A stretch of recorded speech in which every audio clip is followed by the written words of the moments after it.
orang tua, dua kunci kebahagiaan, syukur dan sabar. Ya, syukur dan sabar. Saya mau kasih berpikir semuanya. Ya, saya mau kasih berpikir semua bukan menghayal, membayangkan. Saya ada 4 kisah. Kisah pertama kisah Nabi Yusuf. Ya, kisah pertama kisah Nabi Yusuf. Siapa yang tahu Nabi Yusuf dibuang kemana? Ke sumur. Ada yang mau dibuang di sumur? Dibuang di sumur pakai kepalanya duluan. Kalau yang mau besok diangkut langsung. Kisah yang kedua, Nabi Musa. Nabi Musa dihanyutkan di mana? Di sungai. Nah, besok ada yang mau kita ke Cempea, ikat tangannya, ikat kakinya, buang di sungai. Siapa tahu langsung tembus di istananya Firaun. Ya. Yang ketiga, kisah Nabi siapa? Nabi Ismail. Dibuang di mana? Di padang pasir. Ya, anaknya Nabi Ibrahim. Dibuang di mana? Disimpan di mana? Di padang pasir, tidak ada penghuni, tidak ada orang kecuali mamanya sendiri. Ya, hentakkan kakinya bisa mengeluarkan air. Makanya namanya zam-zam, kumpul-kumpul. Kalau ada yang besok mau dibuang ke Jakarta di parkiran mall. Nah, ikat kakinya simpan di situ. Hentakkan kakimu datang tukang parkir. Bukan air keluar, tukang parkir yang keluar. Ya. Kisah yang keempat, dibuang di pesantren. Saya tanya, pilih mana? 4 kisah, tidak ada pilihan lain, cuma 4. 1, dibuang di sumur. 2, dihanyutkan di sungai. 3, disimpan di padang pasir. 4, dibuang, dititipkan, disimpan, apalah namanya. Ya, antum di sini ada yang dibuang, ada yang disimpan, ada yang dititip, ada yang kemauan sendiri, terserah apa bahasanya. Mau datang sendiri, alhamdulillah. Karena niat itu beda-beda. Ada yang di rumah bikin habis beras, ke pesantren mau kena. Ada juga memang mau niat, ibu saya mau masuk pesantren, mau menghafal Quran. Nah, ini yang paling bagus. Ada juga karena ini anak kajili-jili sekali kayaknya nih, parung-parung di rumah. Nah, ke pesantren mau kok.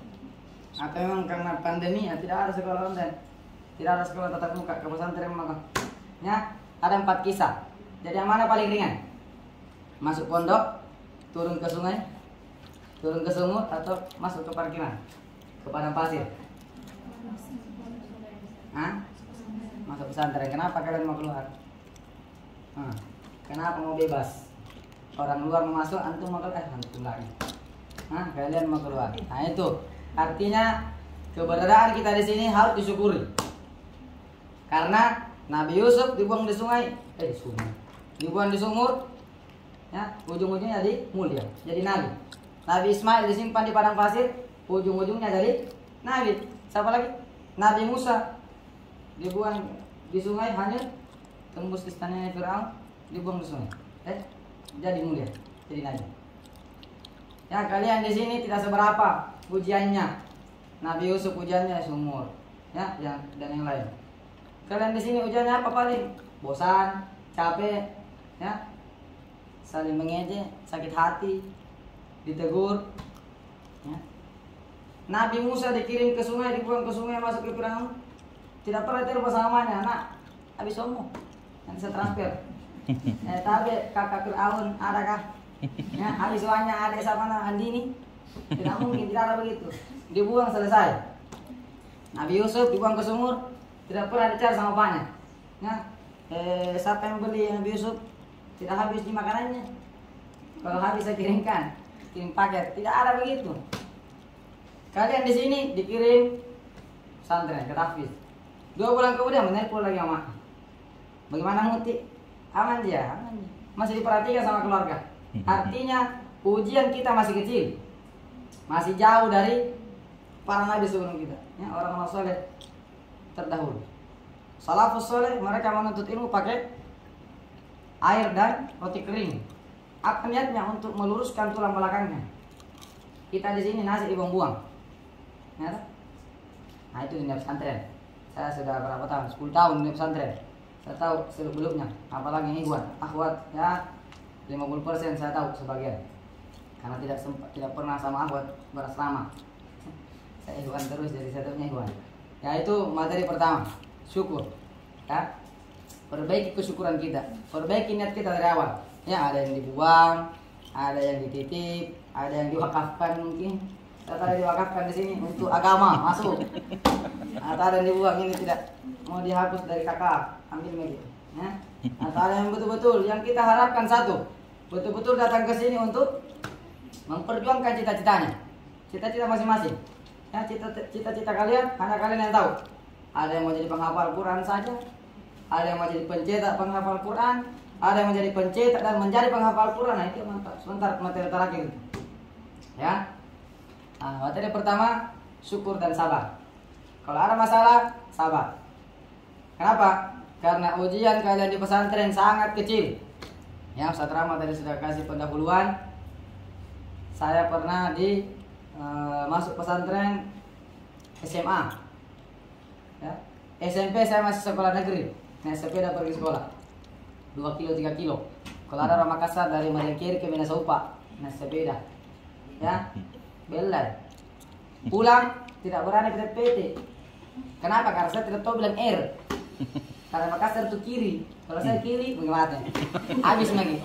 Ya, saya dulu lebih bagus naik sepeda daripada PT. Kenapa? Karena kalau saya naik PT tidak tahu bilang kiri. Kiri. Nah, pusing supirnya, kenapa boleh? Enggak, itu rumah sini. Nah, gitu ya. Artinya saya sekolah itu pesantren SMA, SMP belum, masih liar. Ya, saya dulu pemain bola, sekolah bola 4 tahun. Akhir ke Prancis, hampir ya, untuk tidak ke Prancis. SMA ditawarkan sama Ustaz Rahmat mau pesantren. Tunggu dulu, bapak menawarkan mau masuk sekolah atlet, 2 pilihan, pesantren atau sekolah atlet. Nah, saya dulu lincah hilang. Dilarang main bola, pergi hilang lewat pintu kalau mana terserah. Ya, tapi alhamdulillah mungkin pertolongan Allah saya pilih pesantren karena saya tidak pede masuk SMA. Pendek, kecil, hitam, cipek, ada semua. Ya, ada semua. Ini gigi palsu di depannya. Ini gigi palsu, dulu juga botak. Kalau kalian lihat Facebook saya 10 tahun lalu, kayaknya zaman jahiliyah, manusia purba. Ya. Kalau ada orang Makassar pasti tahu. Cipe itu giginya sepotong. Tidak ada giginya. Orang Makassar tahu. Ya, kenapa saya masuk pesantren? Niat awal karena tidak pede masuk SMA. Orang juga tinggi, saya pendek. Kalau saya pertandingan bola kan kamera begini, saya begini. Ya, pendek. Jadi semua main bola tinggi. Pas lihat di saya, set. Nah, ya. Itu niat pertama, karena saya tidak pede masuk SMA. Kenapa? Kalau semua orang, tinggi-tinggi, besar, gambar-gambar. Saya sudah hitam, kecil, cipet juga, miskin juga sedikit. Ya, banyaklah kekurangan. Tapi mungkin itulah, ya, mungkin itu berkahnya sebenarnya. Kalau saya dulu gagah, tinggi, putih, ya selamat. Nah, saya mungkin tidak di sini. Ya, berkahnya saya dulu masuk pesantren mungkin gara-gara itu. Ya, masuk pesantren 3 tahun. Tahun pertama luar biasa. Selama saya kecil sampai SMA tidak pernah makan tahu. Hari pertama disambut makan tahu. Saya muntah di dapur, saya buang di wastafel. Aduh, pesantren apa ini? Ya, saya pesantren apa ini? Disambut pertama makan tahu, padahal tidak pernah makan tahu seumur hidup. Ya, tidak pernah kita bisa makan tahu, bagus sama makan terasi. Tidak pernah makan tahu. Sampai sekarang, saya bilang tahu itu makan gabus. Karena tidak suka. Ya, kenapa gabus dimakan? Ya, lebih bagus makan terasi. Ya, masuk pesantren 3 tahun. Tahun pertama kayaknya parah. Ya, saya kenapa jelaskan ini supaya kalian paham. Ujian kalian kecil. Ya, saya perlihatkan ujian saya. Sekarang antum lihat, bandingkan dengan dirimu. Kalau saya gara-gara bapir mau pulang. Ya, saya ceritakan sama kalian. Tahun pertama saya masih santri. Hampir setiap hari dipukul. Nah, ada yang pernah dipukul?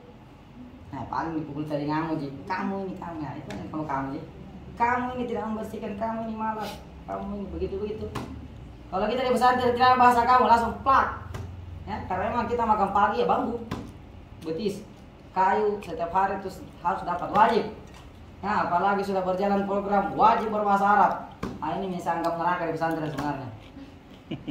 Karena saya paling tidak suka bahasa Arab. Karena dasar tidak ada bahasa Arab. SMA semua teman-teman sudah dasar, SMP, sanawiyah sudah mahir bahasa Arab. Saya bahasa apa? masa jalanan. Ya, orang masuk pesantren dari negeri, tidak tahu apa-apa, tidak tahu mengaji. Bahkan saya pernah menangis dulu 1 kali diketawai karena baca Al-Fatihah salah-salah. Nah, disitulah dasarnya saya semangat belajar. Saya diketawai 1 kelas karena tidak tahu mengaji. Nah, makanya saya serius belajar tajwid. Nah, tiba-tiba tahun pertama saya ranking 1. Kaget semua satu pesantren. Kenapa ada negeri? Orang negeri langsung ranking 1 di pesantren. Nah, padahal kanan kiri semua anak pimpinan, cucu pimpinan, lulusan terbaik di situ. Nah, kalau mau lihat foto profil biasa baca itu penting. Tanpa semangat kerikil pun terasa berat. Nah, itu yang saya pegang dari dulu. Saya semangat. Saya 10 orang di kelas. Saya kayaknya menang absen. Tidak pernah saya absen belajar. Walaupun tidak saya suka, biar tuh tidur. Yang penting absen. Ya, saya tapi belajar juga, jangan cuma absen. Ya, belajar juga penting. Ya, 3 tahun. Tahun pertama parah. Ya, setiap hari dipukul. Bahkan 1 hari bisa 5 kali pukulan telak di telapak kaki. Makanya telapak kaki saya agak tebal. Nah, 1 tahun dipukul bambu kuning. Ya. Yang kanan beda dengan kiri, agak tebal yang kanan. Karena sudah biasa cium bambu kuning. Nah, setiap malam. Hanya pelanggaran 1 bahasa Arab. Itu sudah wajib setahun penuh. Yang kedua, keluar baju di kelas. Kalau kita sekolah dulu, wajib baju begini. Keluar sedikit, selamat jalan. Malam dihantam lagi. Buang sampah, tidak minta izin keluar. Ya, banyak peraturan-peraturan. Makanya saya dengan Ustaz Rahmat bahas bagaimana pertama Al-Kausar kita hilangkan 1 pemukulan. Yang kedua, saya belum masuk yang kedua. Yang pertama dihilangkan pemukulan kecuali urgen. Ya, ada juga urgennya, jangan bilang tidak ada sekali. Ada juga tipis-tipis. Ya. Yang kedua, tidak ada senioritas. Karena saat di pesantren itu senioritas seperti warisan. Ya, kita jadi pembina, pukul lagi ke bawah. Ya, kita santri dipukul dari atas. Jadi turun terus kayak warisan. Dan itu bisa jadi atau kalau sekarang. Ya, waktu zaman saya parah.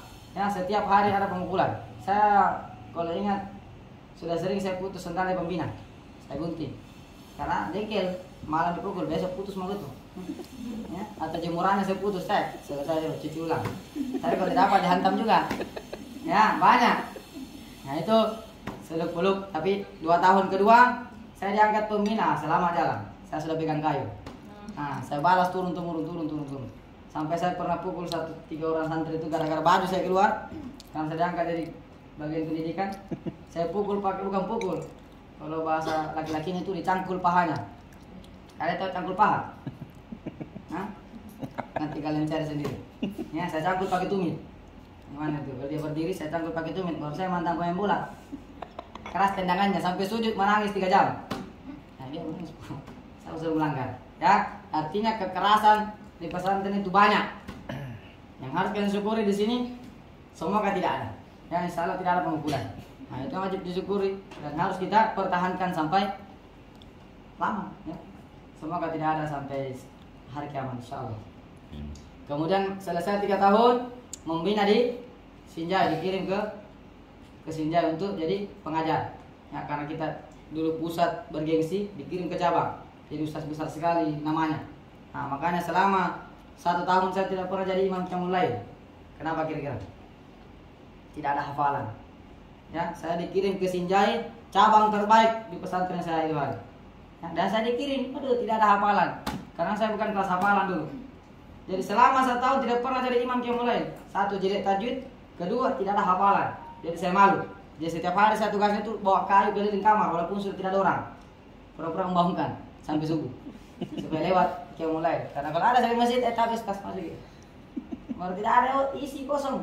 Nah, dari situlah awal mula masuk hafiz. Yang kedua, pertengahan semester bapak meninggal. Ya, saya ingat ini.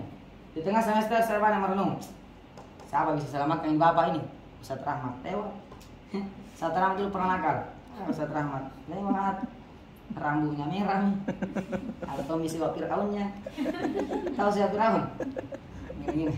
Atau misi wapir Fir'aunnya. Ya. Yang kedua juga kakak. Ya.